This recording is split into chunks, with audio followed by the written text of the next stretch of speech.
Bonjour à toutes et à tous, j'espère que vous allez bien. On se retrouve pour le brief du mardi 25 novembre, il est 8h43. Aujourd'hui, on va parler donc des news économiques, du ratio long and short, du funding, open interest, des liquidations. On regardera ce que font les wells en finissant par l'analyse technique de Bitcoin. Mais avant ça, on va regarder donc ce qui s'est passé hier. Hier, on a eu donc un mouvement haussier sur Bitcoin, un peu comme je prévoyais dans ce FVG. Si on n'a pas fait le mouvement baissier que j'attendais, je pense que ça peut être décalé à plus tard, voire compromis de venir le chercher. Pour les bonnes raisons, tout simplement du fait que, on a validé notre changement de tendance. On est en train de prendre les liquidités au nord, donc ça veut dire que si jamais on est rejeté par le FVGH4 et qu'on vient chercher cette zone, il y aura très peu de chances, à mon avis, de rebondir. À mon avis, ce sera pour faire un plus bas. Donc ça veut dire que si jamais on vient chercher cette zone, ne cherchez pas forcément du long, tout simplement du fait que logiquement ce sera compromis et on ira quasiment à 80% sûr chercher les 80 546 dollars. En revanche, on a quand même pas mal de biais haussier actuellement. Les datas sont plutôt haussières. On est plutôt haussier de façon technique. On a validé donc un changement de tendance juste ici. On a créé un FVG. On est revenu chercher ce FVGH4 parfaitement dans cette zone-ci. Donc clairement, actuellement, on n'a aucun intérêt de venir chercher sous les 85 250 dollars. Si on vient chercher sous cette zone et qu'on clôture en dessous de cette zone, logiquement, on repassera baissier et on ira quasiment à coup sûr chercher les 80 573 dollars. Donc, idéalement, le plan, c'est soit on vient faire une clôture en dessous de cette zone et du coup, on cherchera un short. En attendant, tant que cette zone tient, il faut prioriser du long pour venir chercher les liquidations au nord qui se situent dans les 97 500 à 98 700. Je pense que voilà, c'est un plan qui peut être vraiment très bon de venir chercher donc cette zone des 99 000, voire entre 97 500 et 98 700. Logiquement, on devrait venir chercher cette zone. Maintenant, on va regarder au niveau des data. Au niveau news économique, aujourd'hui, on va avoir les ventes au détail principales à 14h30, ainsi que le prix à la production, les ventes au détail mensuel, ainsi que la confiance des consommateurs.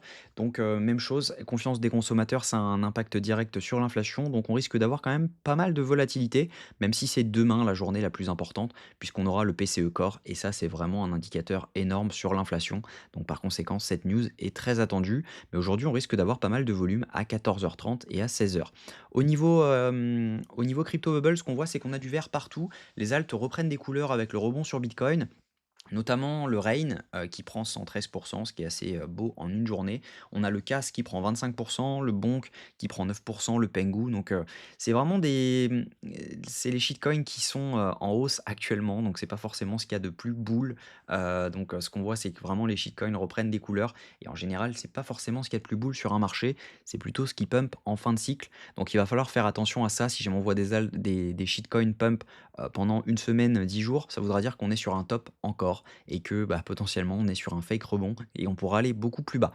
Au niveau funding open interest, ce qu'on voit, c'est que historiquement, quand on a des fundings qui sont négatifs, ça dure jamais vraiment longtemps et on a un rebond qui s'ensuit. Comme par exemple, on voit juste ici, on avait eu donc des fundings négatifs. On a eu un rebond ensuite, ça veut pas dire que c'est un bottom, ça veut simplement dire qu'on va rebondir. Même chose ici, funding négatif, on a donc eu un rebond. Funding négatif juste ici, on a eu également un rebond ici. Funding négatif ici, on a eu un rebond ensuite. Donc voilà, on a des fundings qui sont plus que négatifs. Donc logiquement, on devrait avoir un rebond incessamment sous peu pour derrière ensuite poser un top ou pas. Mais voilà, actuellement, on est vraiment sur une capitulation au niveau open interest. On voit qu'il se passe absolument rien et pourtant, enfin, il se passe rien sur le prix et pourtant, il y a un désintérêt total au niveau open interest. Ça veut dire que les gens ne traitent pas et donc, logiquement, quand les gens ne traitent pas et que les fundings sont négatifs, ça veut dire qu'il n'y a pas de long et donc on peut partir tranquillement sans avoir trop de personnes dans le train. Donc logiquement, si on part, on pourra donc avoir pas mal de shorts qui vont s'ouvrir parce qu'ils vont croire qu'on est toujours sur une validation de tendance baissière et on pourrait partir un peu plus haut. Donc ça, c'est vraiment intéressant. Au niveau liquidation, ce qu'on voit, c'est qu'on a un cluster de liquidité à venir prendre aux 94 000 dollars et on a un deuxième cluster entre les 97 et les 98 300. Donc c'est la zone dont je vous parlais. Donc il est probable de venir y faire un tour, sachant que si jamais on vient y faire un tour, on aura liquidé pour 2,8 milliards de dollars. Et si jamais on vient faire un tour en bas, donc sous le plus bas, on a 1 milliard de dollars à liquider. Donc actuellement, on a plus d'intérêt à pump qu'à dump, même si jamais on a quand même un beau cluster de liquidité autour des 83 176 dollars. On liquiderait un total de 808 millions si jamais on venait à y aller tout de suite. Donc ce serait intéressant également.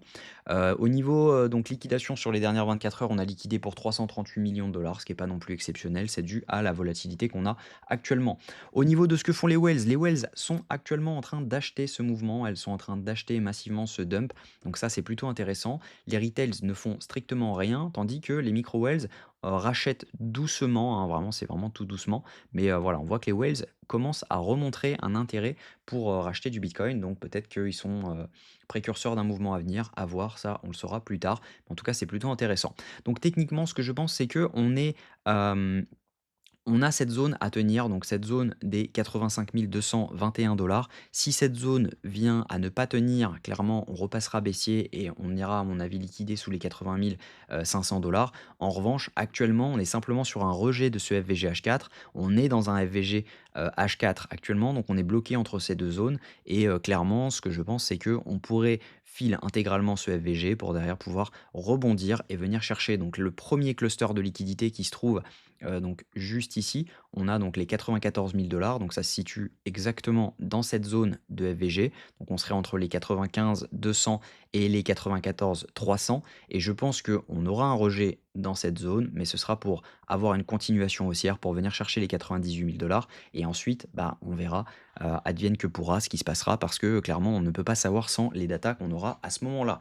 Idéalement, on a tout le monde qui se met à short en croyant qu'on est dans la zone OTE, le retest de la trend, et cetera, des liquidations à aller chercher au sud et finalement, bah, on continue à pump puisque tout le monde a short et ça a activé un mouvement haussier. Mais voilà, actuellement, les datas nous indiquent qu'on pourrait se diriger, vers les 97 500 dollars au minimum et ensuite, bah, advienne que pourra. On saura, plus tard en fonction des datas ce qui se passera. Donc je vous ferai une update, bien sûr, comme chaque jour, le moment venu.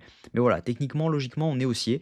Donc si jamais je viens à prendre un long, je vous le dirai directement sur le groupe public qui est dispo en description de cette vidéo. Donc vous cliquez simplement sur Discord, vous cochez le petit logo vert pour tout simplement accepter les règles du Discord. Donc pas de spam, etc. C'est simplement des règles simples.